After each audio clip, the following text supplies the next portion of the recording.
Good morning, DJ and PK. It's 97.5, the KSL Sports Zone. Welcome in on a Monday morning. So much happened this weekend. BYU got thumped by Texas Tech. I mean, Texas Tech really is clearly the best team in the league. There's a really good win over Utah. Utah that blew it open in the fourth quarter. They stifled BYU's offense all day long.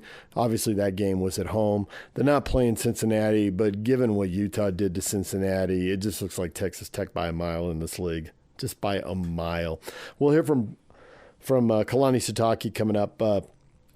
Big blowout for Utah State. We'll hear from Bronco Mendenhall after they thrashed Nevada. That was 41-0. And why doesn't Bronco smile when he catches the ball on the sideline? What's going on? That was actually a good grab.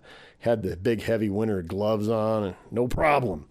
We'll hear from Bronco coming up. Also, college basketball with Utah winning in overtime and BYU blowing out Holy Cross. We'll hear from the coaches. But let's start with the hockey. Yeah, we're going to ignore the Jazz. Getting beat by 40 Friday night. I mean, freaking show up. Freaking show up, would you? Good grief. That was awful from the opening tip, but we're going to skip over it for now. Just had to get that out. Just 20 seconds. Kind of cathartic. Just cathartic. It's terrible. The Mammoth lost again, too. Great start. They're fading. This has been a difficult road trip. They get beat 4-2 in Ottawa. Let's get to the best of the post-game show. DJ and PK, the Utah Mammoth wrapped up their 4-game road trip and 8 of 9 games away from Delta Center with a 4-2 loss in Ottawa on Sunday evening. They'll be back home Wednesday to take on the Buffalo Sabres, Friday to take on the Islanders, and start a stretch of 6 of 8 games here at Delta Center starting on Wednesday and Friday, 7 p.m. face-offs. They've played the most road games in the NHL at 11 and the fewest home games. They return home at 9-7. Sunday in Ottawa, they fell behind 1-0, but there was a quick response. Drew a power play 1 minute and 32 seconds after that goal against and scored 2 seconds after that power play expired. It was Clayton Keller, the captain, with 1 goal in his last 7 games, getting rolling in the opening frame from the Canadian Tire Center. Clayton Keller flies in, shoots on a sharp angle, and scores! Clayton Keller says, "I'll do it myself." And he ties the game at 1. Utah in that first period outshot the Senators by a 14-5 count, and they felt pretty good going to the second period, but it was Ottawa scoring a pair. They made it 3-1, but again, Utah quick on the response. Nick Schmaltz getting one 3 minutes and 4 seconds after Ottawa took the 2-goal lead to cut it to 1 late in the second, and Utah was in striking distance headed to the third. Right now is Nick Schmaltz gliding in. Schmaltz to the front, scores! A highlight reel goal for Nick Schmaltz, and it's his 9th of the year. Nick Schmaltz's team leading 9th goal for Utah. He had just 1 goal in his last 6 games. So the leaders were the leaders in this one for the Mammoth at the end of 4 games and 6 nights, and their second 4-game road trip in 2 weeks. You could tell there was fatigue in the third period. They were playing hard, but there were mistakes in the game that led to goals that could be attributed to just being road weary, and that's what we saw from the Mammoth here, a team that had a 7-game winning streak 2 weeks ago at this time. But they'll be back home, they'll reset, and they'll move forward. Home games finally going to start to add up here. Let's hear from head coach Andre Tourney and get his thoughts from after the game on Sunday night. Generate good offense against a really stingy team. Unfortunately, we could not shut the door. I think we had a little bit too many turnover. That's unfortunate, and we need to find a way to pull through. We're doing a lot of good stuff, but it will be good to get back home and regroup. The guys were frustrated by that McBain call. I'm sure you probably were too. Is there any thoughts, and then just the impact that it had in that third? Yeah, it had a lot of impact, but that adversity, it's adversity, and we need to keep our composure and keep pushing through. And right now there's always something happen. We're in that kind of a sequence where they score from behind the net in Montreal. Here tonight, they find a way to, even if we had a good momentum in the game, to score big goals. So we need to just find a way to be mentally strong and find a way to push the cart across the finish line. Keller and Schmaltz, top two lines. We talked about getting offense and seeing a little bit more success from them. Their individual performances tonight, what did they contribute to this game? Yeah, I like the way they generate as well. They attack the net. They attack the net with speed. They cut at the net. So, like I said, Ottawa is one of the best team in terms of everything defensively, basically, the way they protect their slot and stuff like that, and we did a really good job to get there and to have great looks there. So that's a positive part of our game. Obviously, like I said, a few puck management will have changed again. You lost 5 of 6 after winning 7 in a row. Well, is there a difference you can see between that time and what's happening right now? Well, I think when you win, there's a lot of stuff happen, right? The puck doesn't hit you and go beside the net. It hits you and go in the net, and you get, example on the 6-on-5. We have an open net. We should have hit their goalie was not even in the net. That kind of stuff. I think right now it's just the line is always thin, and right now we're on the wrong side of it. When we get home tonight, what does a reset look like for you, and what do you want to see from the guys when we get back home? Yeah, I think we'll have an opportunity to rest, have a good day off after back-to-back, and then have a good practice and be ready for our 2 game at home. One good thing about this road trip, Utah goes 1-3, looking for a split, but no head-to-head points lost. All Eastern Conference opponents, as they got that win in Buffalo in overtime on Tuesday as they wrap up 5 games in 8 nights. Flying home after the game, day off today, practice tomorrow, and then back to game mode. We heard from Utah leading goal scorer Nick Schmaltz after the contest as well. This one feels like maybe the shots weren't falling, but the effort was there. Maybe the score wasn't indicative of how you guys felt like you played tonight. Is that fair to say?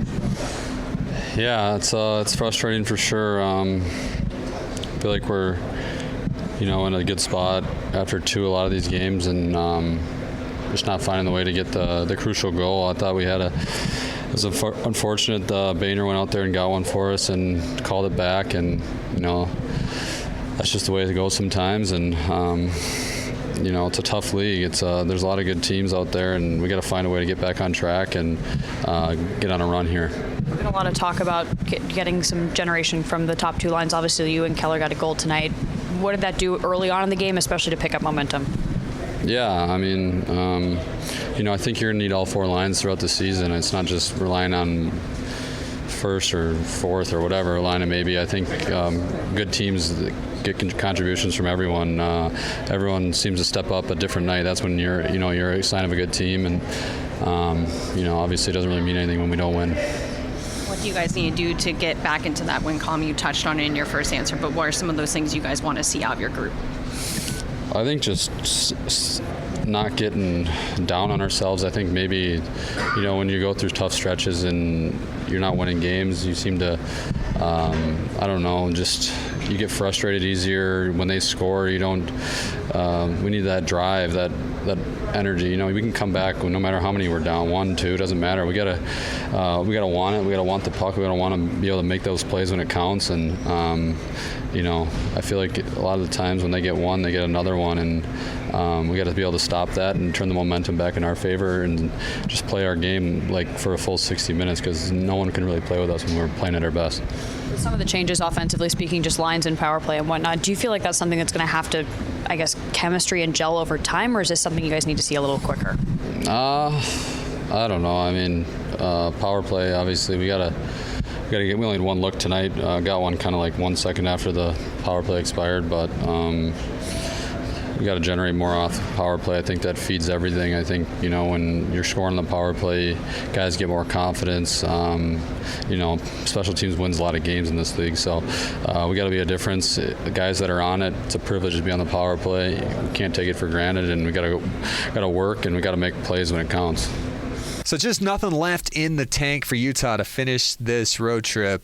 8 of 9 is what I'd call a scheduling quirk for a team that headed out onto the road after a 4-0 homestand, took 3 of 4 through St. Louis, Minnesota, Winnipeg, then lost in Edmonton, and they've dropped 5 of 6 since they had that 2-0 lead in Edmonton 2 weeks ago yesterday. We're looking to get reset.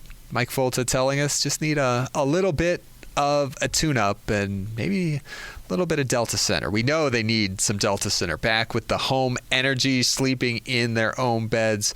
They'll be reset and ready to go. We're talking Mammoth all week long on Mammoth Daily, wherever you get your podcasts, Apple, Spotify, and now on the Utah Mammoth Team YouTube page. Mike Folta and myself on today's episode. Mike will have his morning after with Matt McConnell and Dominic Moore from the TV side. Also, we'll give you our Monday morning power play, top 5 stories of the week. So join us on Mammoth Daily when you're done with DJ and PK. Again, wherever you get your podcasts, and with you every day, Monday through Friday. Have a good rest of your Monday, and we will be back Thursday to recap the game with Buffalo. There's the best of the postgame show as the Mammoth fall. All right, for some winning, let's go to college basketball. The Utes and the Cougars playing this weekend. We'll get to that next. Stay with us right here on 97.5, the KSL Sports Zone.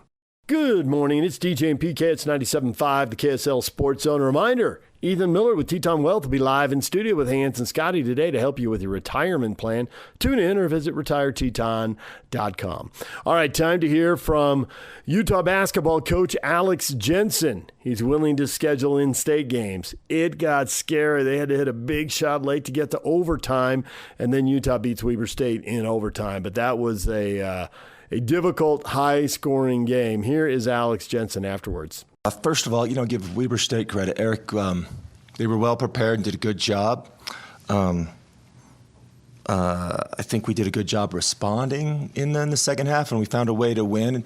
Kind of disappointed because we were, they out-rebounded like we were in the first half, and that was a point of emphasis that we made. After the San Jose State game, we responded, but fortunate to get the win, and you know what? I think we're down 10 with 7 minutes to go. And we didn't stop. And I'm happy for our guys, Don hitting that shot, and seeing the excitement in his teammates. But a lot to learn. But again, all credit in the world to Eric and Weber State. And we got a couple days before Holy Cross. So.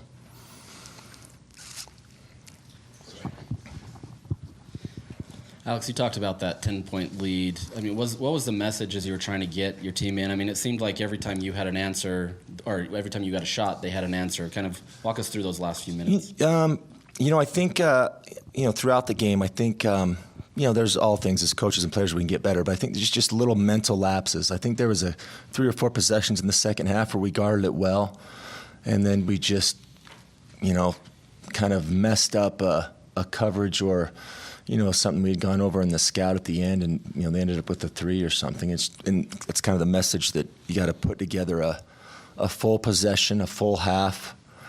Everyone counts. Don't dig ourselves a hole like we have the last 2 games. Just learning moments like this, being able to come back from down 10. What can they do for a team, especially when you've got so many newcomers on this team?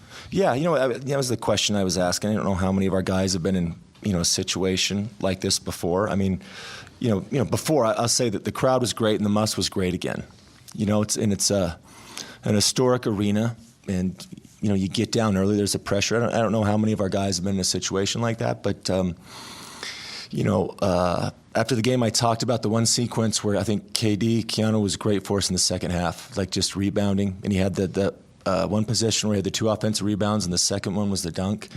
And as great of a play as that was, my message to them was, let's not wait till we're down 10 before we play like that. Coach, you talked about earlier in the week how when you were playing, you played all the teams in state. So this is kind of a big in-state rival game. How important is it for your program to play, the Weber States, BYU's, Utah States? No, when I played, we played the in-state games, and it's with the conference alignment, it's a little more difficult, and that was kind of the message I tried to get over to our guys. And until you've gone through it, I don't think you totally understand it. But this is a big game for Weber, especially for local kids, and this is kind of like their Super Bowl in a way, and we can't take them lightly. But that's kind of been the message I tried to tell them. No matter who the opponent is, the opponent should be yourself. and your ability. Are you trying as hard as you can? Are you thinking the game? Are you thinking about the team? So, again, a lot to learn, but I'm glad, I'm happy for our guys. They found a way, so, hopefully we can build on that going forward. Coach, Terrence Brown finished with 36 and just seemed to be able to get to the paint and to the rim, at will. When you have a guard like that who can do that offensively, what does that do for your offense? I'll say this about Don and Terrence. They are capable of scoring. I think they had 1 rebound combined at halftime, and what I'm more happy is I think they finished with 9 combined, 8 or 9 combined. So that's the message. And if we can do that, that'll open up our offense. And our offense early on hurt our defense, and I'm proud because TB slowed down. Instead of on the first side going too fast and jumping to pass, I think that led to a lot of their fast break points. I think we were patient, kind of played side to side a little bit more and picked our opportunities. Earlier this week, we talked about interior defense and rebounds. Kind of what did you see in breakdowns or whatever it may be tonight that you kind of need to see from your team as the season moves forward? Well, we got to hit first. It's a message. I think there was at least 2 instances where we gave up offensive rebounds in the free throw line, and they weren't long rebounds. We just got, out physicaled. And but I think you look at the overtime when we had the sense of urgency. Hopefully, we can have that throughout the whole game. Like we were in there fighting, and then the guards got those rebounds on the tip outs. But rebounding is just it's just a matter of who. There's not a technique. It's just who wants it more and thinking about it. So again, got to hit, especially because we're going to be not so much tonight, but we're going to lose the size battle. So we have to be aggressive and hit first, or we're going to get buried underneath the rim. Kind of going off of the big men and losing the big men battle, you get another, I think, 29 minutes from Kendall tonight. He's played a lot these first couple games for you. What have you just seen from him to be able to trust him to go out there and play that many minutes this early in his career?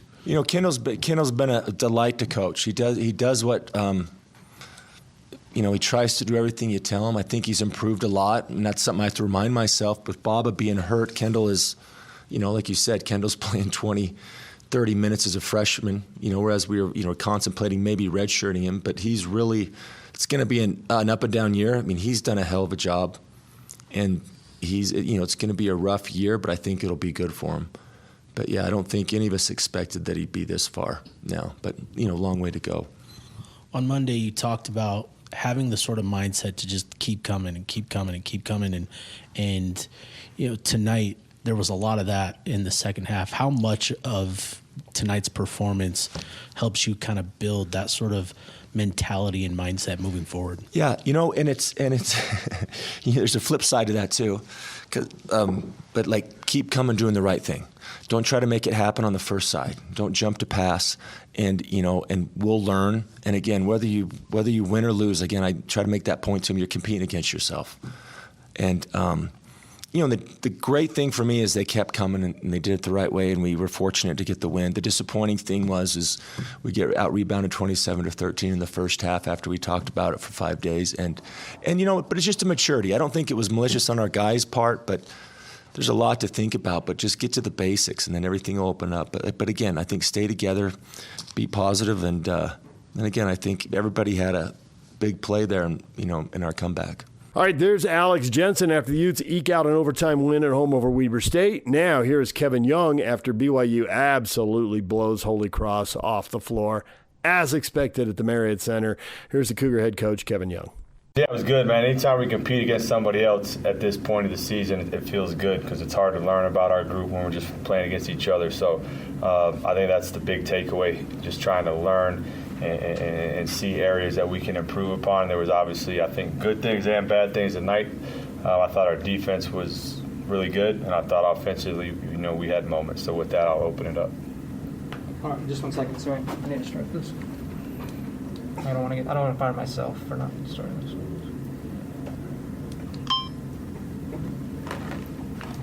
Tyson is in off-season mode still. Get him going. Are the objectives the same going into a game against Villanova as opposed to maybe overmatched team that you're going to face a couple of times in this preseason? I think early in the season, yes, because you're still trying to make it about you. It's more about what you're trying to do.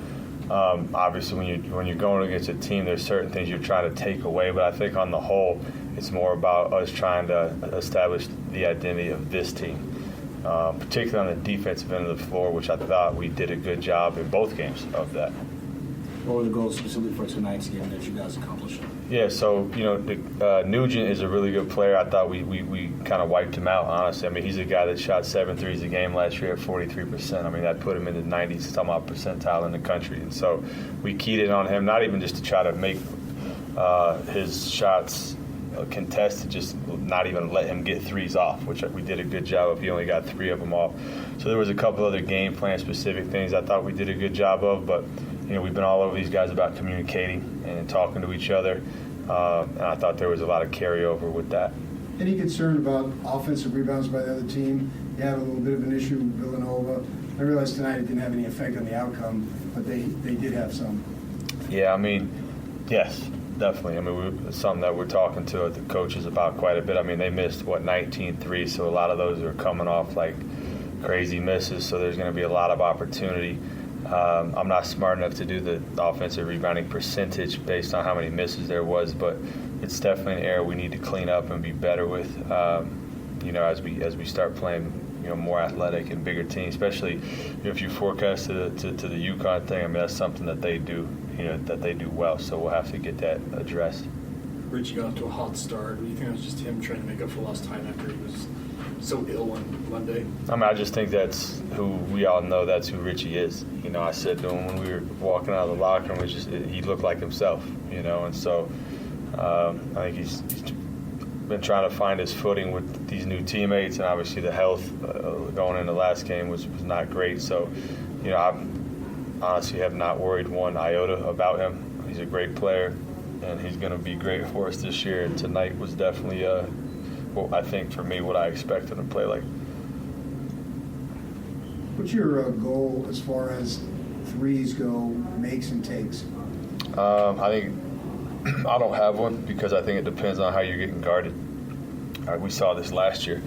We came out and we established that we were going to space the floor and we were going to try to get a lot of threes up, and then teams started to try to guard the three-point line.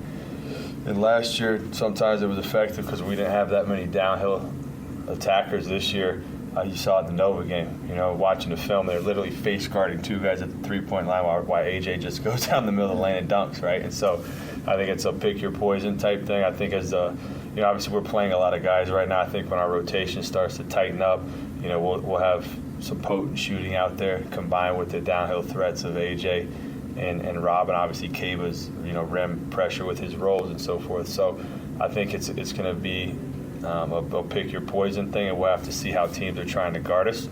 Now that being said, it's in my nature to try to get up a lot of threes, but not at the cost of taking, not taking rim shots if they're there. You guys announced that Nate Pickens out for the season before the game. Just get your reaction to losing him without actually seeing him play. Yeah, unfortunate. He's a guy we brought here for a reason because he fits with this particular group really well because he can shoot and he can guard. And so, it'll be a big miss for us. He was one of our main kind of portal targets of a guy that helps complement stars. So it'll open up the door for some other people. I thought Dominique Diamande came in tonight in that space and thought he opened the game up a little bit. Obviously his athleticism was on full display, and so it'll just kind of open up the door for other guys. But obviously we wish Nate well and look forward to kind of helping him rehab. You guys had over 60 points in the paint, a bunch of dunks. What have you seen from your team being able to get downhill, attack the rim, and just play down the lane? Yeah, I thought even in the Villanova game we got there a lot. Now we didn't finish at the rate we did tonight. Obviously different level of athlete with them, but that was something we did a lot of work on this week was finishing. And I thought we were going in without a plan a lot prior to this game. I thought tonight you saw some really good interior footwork by our guards driving. Obviously AJ's a load when he gets downhill, so athletic. And so I think this notion of like paint finishing and just paint decisions to me is probably it's the thing for me that's going to move the pendulum the most for us this season.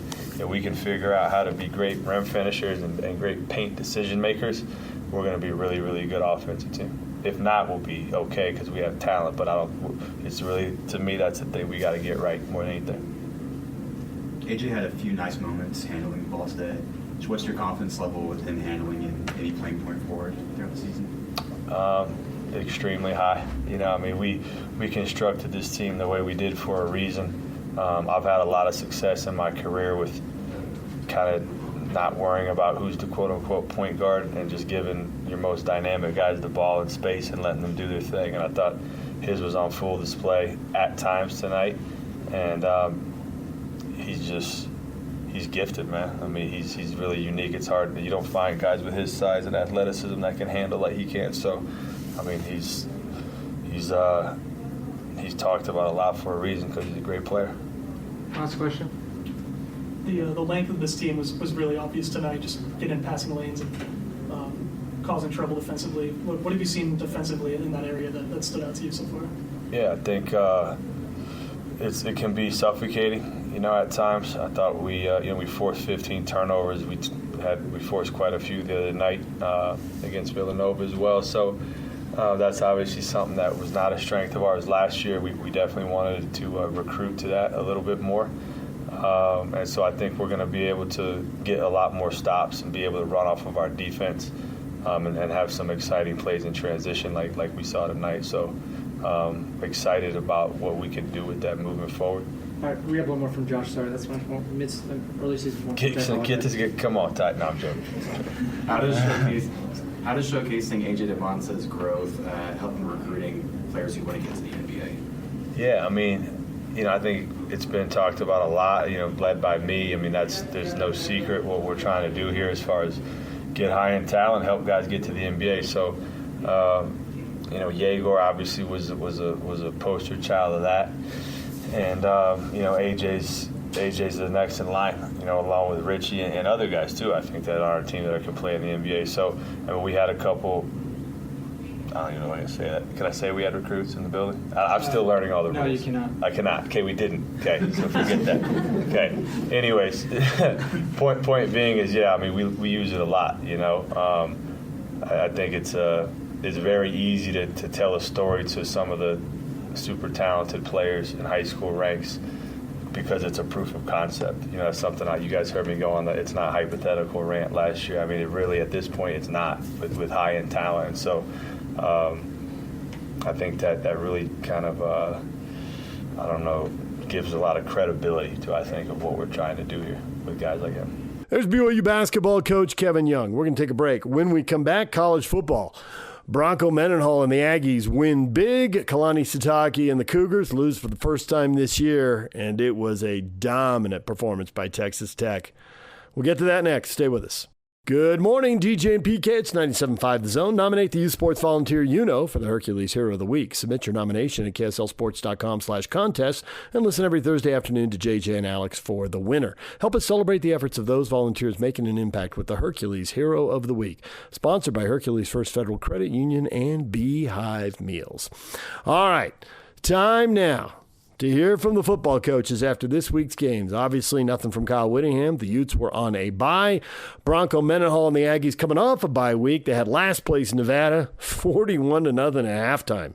At halftime, they sailed to the win. Here's Bronco Mendenhall afterwards. You got to feel good about the way your team performed and jumped out to that early lead. Yeah, our team practiced exceptionally well this past week. Our intent was to play from the front versus Nevada if possible, knowing they'd prefer to run the ball if they could. Coach McGivern and Coach Howell both did a really nice job with their plans, offensively and defensively. We played complementary football through the entire first half, which was just really fun to watch. But it was reflective of our best week of practice, which was this past week. A lot of times I share with our team, it's not what we do or just what we do, it's how we do it. And I think I push this team a little bit more to the technical and the tactical and the consistency and the execution before continuing just to drive home the how we do it, right, which is with kind of their spirit and their intent.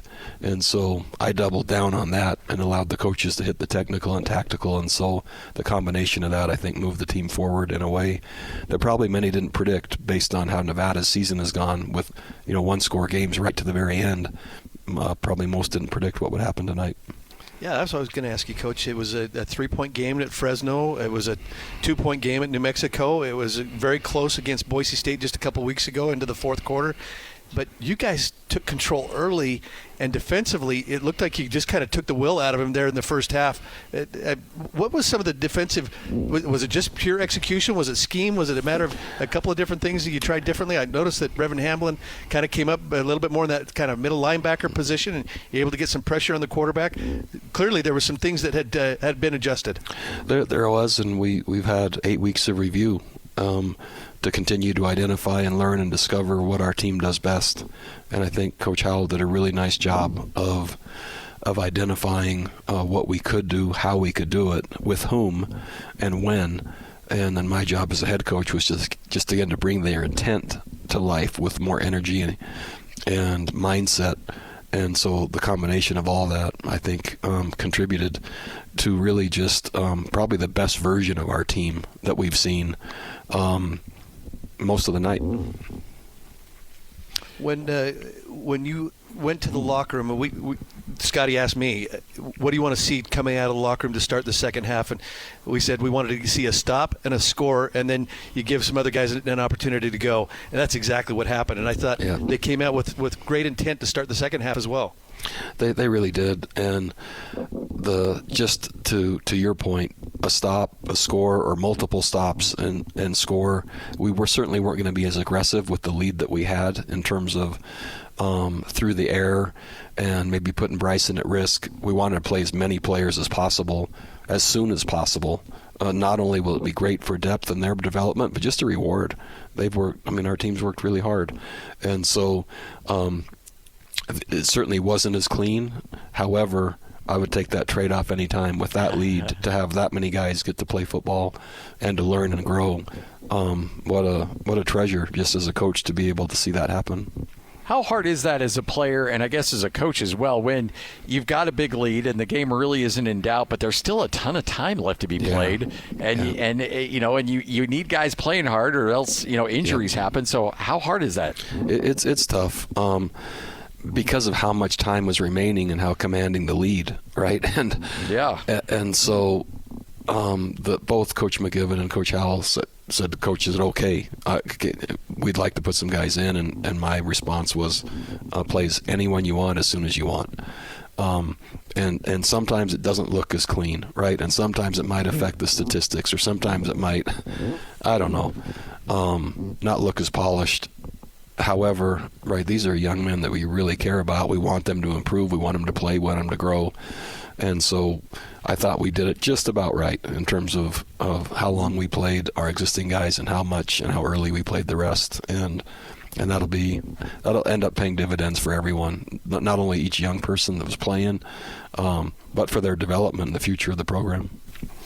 I thought if you could hold them to right around their averages defensively, that you would have a great chance to win this game. And for 3 weeks we've been calling for a defensive score. You got that one.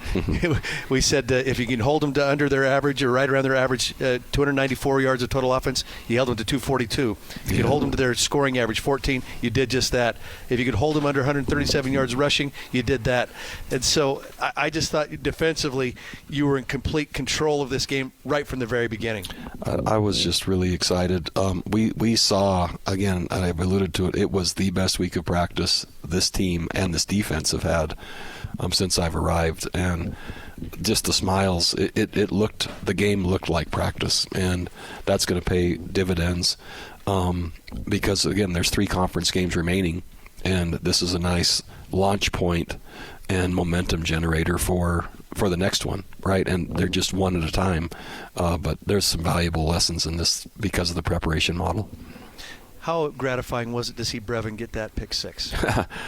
It's great because of just how consistent he's been all year. He's been a really steadying and productive player for us defensively, and just he's all Utah State, and he's all team, and he's all teammate, and he's just a joy to be around. And so when you see players work that hard with those qualities, anytime those are the guys that get the maybe the signature type plays of interceptions for touchdowns and fumbles and leading the team in tackles, it kind of just makes you're happy anytime it happens for any player. You're kind of a little happier when it's the other qualities are just to the level that they are. By the way, nice reception there on the sideline. Oh, crud. I never saw you catch like that when we played. When the ball was thrown that direction, there was a choice to be made, and I felt like I'd already positioned myself too far in to just let it drop, knowing that there was going to be some kind of commentary after I caught it, which, so, yeah, I'll take it. By the way, you're right. I didn't notice that. We thought that Ike got the fumble recovery. It was actually Brevin. They got the fumble recovery it was as well Brevin. as the interception. Hey, I thought that early on that first drive offensively, perhaps one of the biggest momentum plays of this game was that 3rd and long on the first series that Brady Boyd goes up in high points, and that led then to the next play, the 53-yard score down the sideline. It did, and we haven't been great. We haven't been a great offensive 3rd down team. We've been explosive. We've been dynamic. We haven't really necessarily been consistent. A lot of those big plays all year have been on 1st or 2nd down, and so there's been an emphasis on 3rd. And man, are those critical when the chains move on a 3rd down completion. There's just a different control of the game you take, right, when you control 3rd down. And so it's been a focus, and to have it manifest that early was really cool. Don't want to nitpick, but you had some issues on kickoffs. Rinker started, pushed a couple out of bounds, and then Robbins came in and did the same. Is it just guys get kind of like golf yips, or what do you feel like is the issue there? I don't know. Rinker's kicking field goals so well, and I'm just going to continue to focus on that. What happened tonight with the kickoffs, I don't know. But man, the number, I think it was 4. Was it 4 or 5? Yeah, 4. Yeah. And so we'll look, we'll correct, we'll adjust the best way that we can. And right, there's no one that wants to improve more than probably those 2 kids on the kickoff, so it's not like they're not motivated. So we'll see what we can learn from it and move forward. But I haven't experienced that before. But luckily the team compensated, and we were fine anyway. Maybe it's because you had to put that number 78 jersey on Rinker. I don't know what that. Hey, Coach, do you feel like with the good weeks of practice that you've had, that can continue now? Take that now on the road. There's the next step. So early on, all the way back to fall camp, I was sharing with our team that the programs that I've had success helping and moving forward were dominant at home, and then they got to where they were 500 on the road, plus being dominant at home, and that usually gets you, usually around 8 wins, and then you're postseason, and then, you win another one. That's a pretty nice start. So it will be our intent for sure. The team knows we haven't really captured or cracked the code of our reaching our potential on the road. The coaches know, but we're excited for the next opportunity to demonstrate that we've got it figured out, and the outcome that hopefully would come with it. All right, there is Bronco Mendenhall after the win. Now here's Kalani Sitake after BYU goes to Lubbock and gets beaten soundly by Texas Tech. Disappointed about the loss, but there's a congratulations to Texas Tech. I thought Coach McGuire had his guys ready to play, and they did a good job holding us off and when we're trying to make a run and trying to get the momentum switch. We weren't able to do that. But I'm proud of the guys. The guys played hard. We just didn't do enough against a really good team. This is a really good team at home, and they found a way to play better than we did. But this is going to be a great experience for us to learn from, and we look forward to getting better from now until next week when we end up at home and against TCU.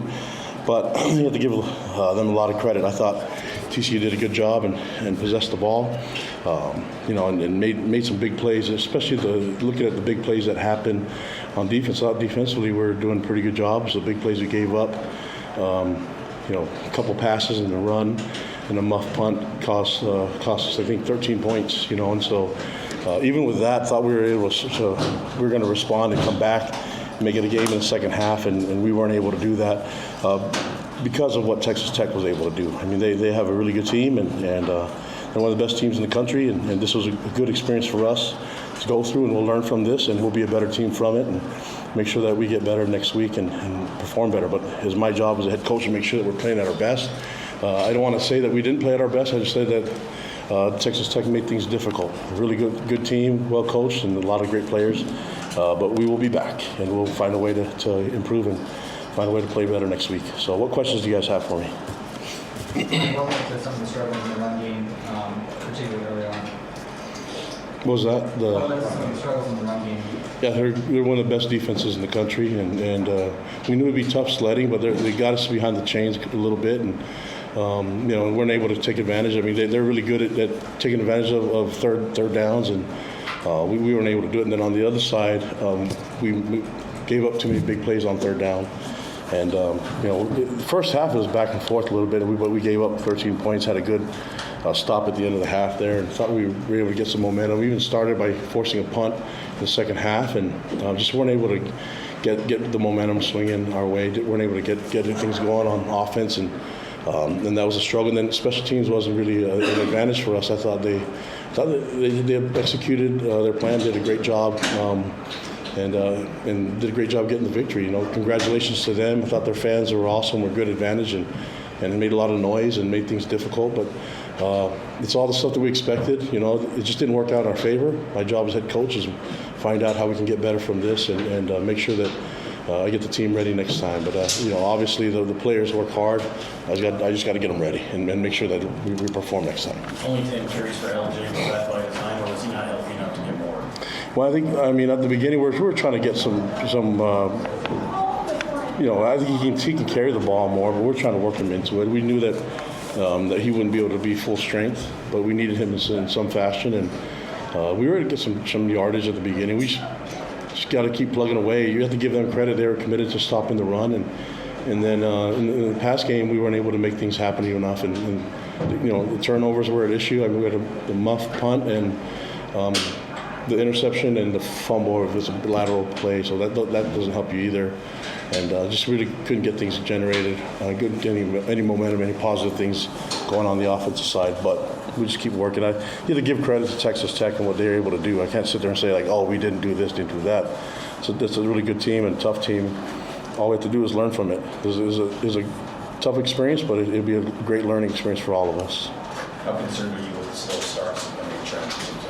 The slow starts this is Big 12. They're really good teams in the Big 12. I don't know a lot of teams that are out there playing full strength and being fast, starting fast and finish strong for 60 minutes.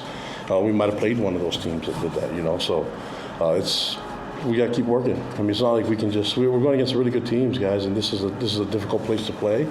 And it was a really cool experience being in Lubbock and being in front of these fans, and so. It's a really good home advantage for them, but we didn't do enough of the little things to put ourselves in position to have a victory here. What did you think of the play calling tonight? Is there anything looking back just immediately after the game that you wish you guys would have done differently offensively? Yeah, I always want to score points, so that's going to be the goal. I mean, there's a lot of things that whether we win or lose, we're always going to try to find ways to learn and get better. And so the approach will stay the same to try to get better. But I only know one way, and that's go to work. So our guys are committed to working hard. We'll get back at it. And congratulations to Texas Tech, but we got to get back to work and find ways to improve. Well, how would you assess how Bear played as a freshman handling all these circumstances? Yeah, he's going against one of the best defenses in the country.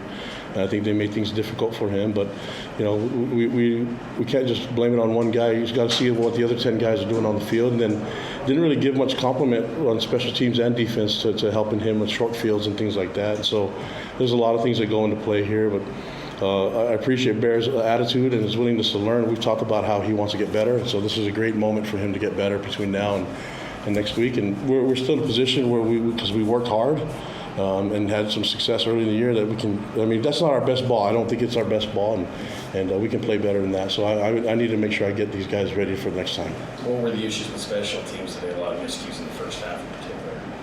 Yeah, I mean the muff punt was a big issue, but and then we had a missed field goal Stuff like that that's uncharacteristic of us. I think we had a punt that was it the first punt that just went off the side of our leg. So talking about the field position, we didn't help ourselves at all.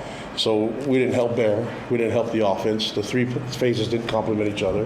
And when I say all that, those are the mistakes, like kicking it off the side of your foot and missing field goals, things like that. That's stuff we can control. The other stuff, Texas Tech did a great job at controlling the game. And that's something that we need to get better at doing ourselves. So I thought they played physical. We liked the physical matchup. It just things didn't work out our way, and the momentum, we couldn't get it going. What went into the decision to go at the end of the third quarter rather than possibly going for it down 3 scores? Yeah, it was like fourth, and I mean, we knew that we'd have to rely on the onside kick eventually, and try to do things, but we just felt like that was. We try to get the momentum too, and try to find ways to pin them deep. So that's the main reason why. Was this the first moment where you felt like Bear was a true freshman today, or he's a little bit too big for him to stage? No, I felt like that since the beginning. So he's always been a true freshman, but he'll be fine. We'll support him. We've got to give him more support to complement his skills in all 3 phases. So this is not a one phase and one player is the blame here. Because anything, it's me. I'm the head coach, so we'll find ways to get better, and I'll find ways to get this team in all 3 phases to complement each other and play better next time. What's Parker's status? Saw he got banged up a bit. Yeah, he's gonna be fine. They hit hard. I mean, they hit him right in the knee side. It was a low shot. It was clean, but it was physical, so he'll be fine. But yeah, that was unfortunate, but that's the game's a physical game. It happens. How confident are you this team this year is built to bounce back from the loss that last year turned into 2? Yeah, last year lost 2 in a row. Yeah, what makes me feel confident is that we're going back home. So that would be good, going back home for a matchup against a really good TCU team. And so I feel confident that we'll be able to get that done. That's my job as head coach, get these guys ready and get them playing at a higher level than what we did today. And, but again, Texas Tech did a great job at executing and the fundamentals, all of it. So we've got a lot of work to do and a lot of room to improve. Last couple of questions. You said that it was kind of what you expected from Texas Tech. Coming out of the bye week then, what was the question of the readiness of the team? Like, what was the effort there from your team? Oh, the effort's always there. I mean, we were getting sacks and getting knocked back. I mean, the line of scrimmage was getting knocked back. It was big plays. I mean, there's one big run, 2 big passes, that caused us a muff punt. Those are big plays at the beginning. That's a slow start. So eliminate the big plays and take care of ourselves. I thought the guys played physical, and then they made some big runs on here and there, but the effort's there. I just got to do a better job, get them ready. There's BYU football coach Kalani Sitake. We'll take a break. When we come back, what is trending? All the headlines are coming up next right here on 97.5, the KSL Sports Zone.